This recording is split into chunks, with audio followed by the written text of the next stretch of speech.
السلام علیکم ورحمۃ اللہ وبرکاتہ۔ بسم اللہ الرحمن الرحیم۔ وَأَتِمُّ الْحَجَّ وَالْعُمْرَةَ لِلَّهِ رب زدنی علما۔ سیرت نبی صلی اللہ علیہ وسلم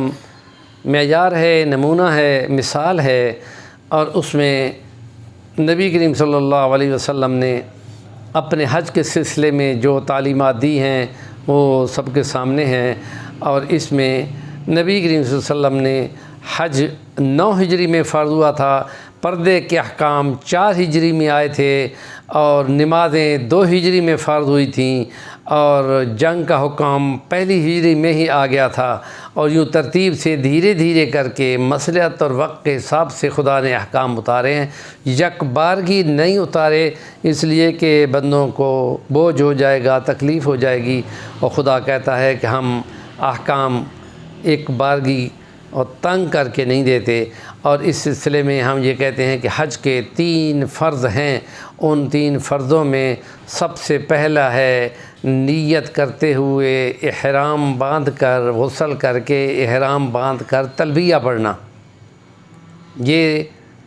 گویا کہ حج کے فرض ہیں، اور اس میں کچھ پابندیاں لگ جاتی ہیں، جس میں وہ خوشبو کا استعمال بھی نہیں کر سکتا، اپنی بیوی کے پاس بھی نہیں جا سکتا، اور خوشبو والا صابن بھی استعمال نہیں کر سکتا۔ گرمی کے موسم میں ٹھنڈے پانی سے نہا سکتا ہے، اور لڑائی جھگڑے اور یہ والی باتیں تو ویسے ہی منع ہوتی ہیں۔ اور دوسرا فرض جو ہے وہ بڑا فرض ہے، اور وہ ہے عرفہ کے 9 ذی الحج کو میدان عرفات میں شام سے پہلے بے شک 15 منٹ بھی بیٹھ جائے، اور وہاں اپنے رب سے آہو زاری کرے،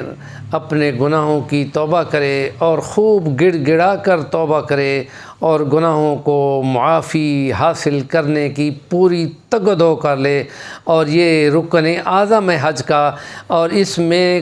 کچھ ٹائم کے اندر میدان عرفات کے کسی ایسی جگہ پہ نہیں ہونا چاہیے کہ جو میدان عرفات میں سے باہر ہو تو حج ہی نہیں ہوگا،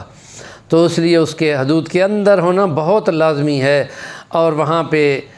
میدان عرفات میں 9 ذی الحجہ کو شام کی نماز اور عشاء کی نماز مزدلفہ کی پہاڑیوں پہ جا کے اس نے پڑھنی ہوتی ہے۔ یہاں بس خدا کا یہ حکم ہے کہ ہاں خدا کا فرض ہے، لیکن یہاں نبی کی تعلیمات میں یہ ہے کہ وہاں دن میں اس نے ظہر اور عصر اکٹھی پڑھی ہے،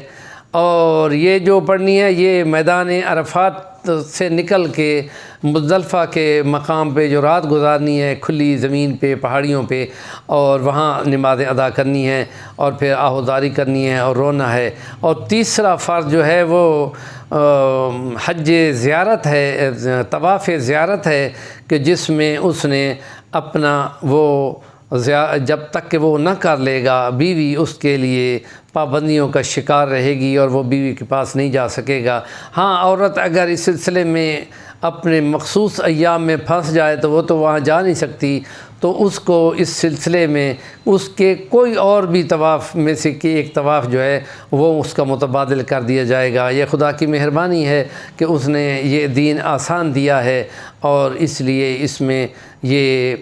12 کو آخری ہوتا ہے، اور 10 کو بڑے شیطان کو کنکریاں مارنی ہوتی ہیں، اور سر کنکریاں مار کے اور کو قربانی کر کے اور سر کو مڑا کے کپڑے پہن کے احرام وہاں بھی اس کو طواف زیارت کیا جا سکتا ہے۔ یہاں سے پھر حج مکمل ہو جاتا ہے۔ یہ 3 فرض ہیں، ان کو اچھی طرح سمجھ لینا چاہیے، اور اس میں اگر گناہ نہیں ہونا چاہیے۔ عموماً لوگ سیلفیاں بناتے ہیں، فوٹو بناتے ہیں، اور اس میں ان کو سمجھ نہیں آتی کہ یہ گناہ ہے اور فسق ہے، اور گناہ یہ اچھا بھلا گناہ ہے یہ فوٹو بنانا، اور اس سے حج ہو یا عمرہ ہو اس کے اس احرام کے ساتھ گناہ کو اس کو حج مبرور یا نیکی بھرا والا حج بنانے میں مانع ہو جائے گا۔ یہ ضرور علماء کو اس کو بتانا چاہیے۔ ہمارے چینل کا نام ہے صفی الوانی، ضرور سبسکرائب کریں، اور کام کی بات کا کومنٹ ضرور دیا کریں۔